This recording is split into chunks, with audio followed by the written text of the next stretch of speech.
Vamos voltar a falar sobre o conflito no Oriente Médio. A gente já antecipou aqui a informação para você que o secretário-geral da ONU, Antônio Guterres, chegou agora há pouco na passagem de Rafah, que está lá na fronteira entre Egito e a faixa de Gaza.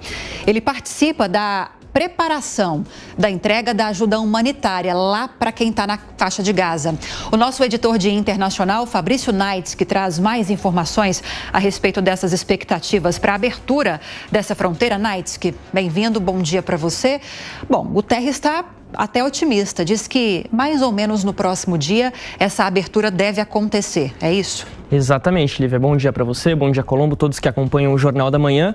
O secretário-geral da ONU, Antônio Guterres, chegou na passagem de Rafah nesta manhã, falou com a imprensa local, disse que essa ajuda humanitária precisa ser movida para dentro da faixa de Gaza o mais rápido possível, porque ela pode ser a diferença entre a vida e a morte de milhares de palestinos. A gente recorda aqui que essa passagem está fechada do lado palestino. O Egito disse que já abriu a passagem, mas que detalhes estão sendo acertados com o exército de Israel para garantir, de fato, essa entrada da ajuda humanitária. São pelo menos 100 caminhões na região. Destes 100 caminhões que aguardam a permissão para entrar, 20 tiveram a autorização negociada pelo presidente dos Estados Unidos, Joe Biden, e outras autoridades internacionais para entrar o mais rápido possível. Então, a expectativa de que isso aconteça nos próximos dias, porque reparos precisam ser feitos na estrada ainda, já que essa região de Rafah foi bombardeada pelo menos 4 vezes pelo exército de Israel na última semana.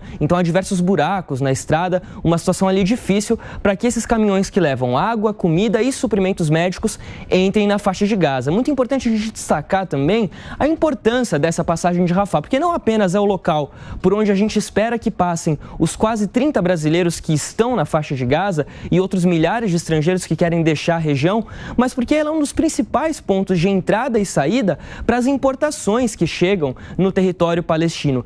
37% de todas as importações que entram na faixa de Gaza em situações normais entram pela passagem de Rafah. E cerca de 15% de todo o carregamento de comida que entra na faixa de Gaza também passa por lá. Isso, Lívia, dá uma média de cerca de 450 caminhões por dia que entram pela passagem de Rafah, que passam por ali em condições normais. E é para a gente ter uma ideia do tamanho dessa tragédia humanitária, né? Se 450 caminhões entram por dia em situações normais, hoje tem 100 caminhões esperando essa entrada. A gente vê, então, uma forte movimentação do secretário-geral da ONU, Antônio Guterres, para fazer uma força ali, para garantir que isso aconteça o quanto antes. Há um temor do Egito, a gente tem destacado isso muito nos últimos dias, de que a abertura completa da passagem possa provocar uma fuga de refugiados palestinos em direção ao Egito, potencialmente até mesmo em direção à Europa, outros países do norte da África, até porque isso já aconteceu, Lívia. Um ano depois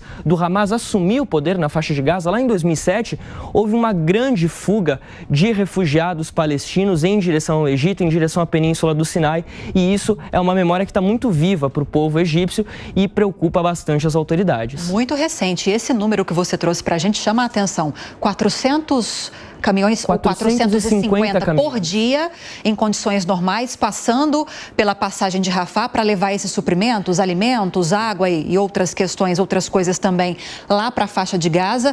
Temos 100 caminhões retidos, são mais de 2 milhões de pessoas na faixa de Gaza, ou seja, ainda que haja essa liberação desses 100 caminhões, ainda é muito insuficiente, né, Naitz? Exatamente. Pois bem, daqui a pouco você volta, se tiver mais novidades para a gente conversar, tá bom? Bom trabalho para você, a gente segue em contato.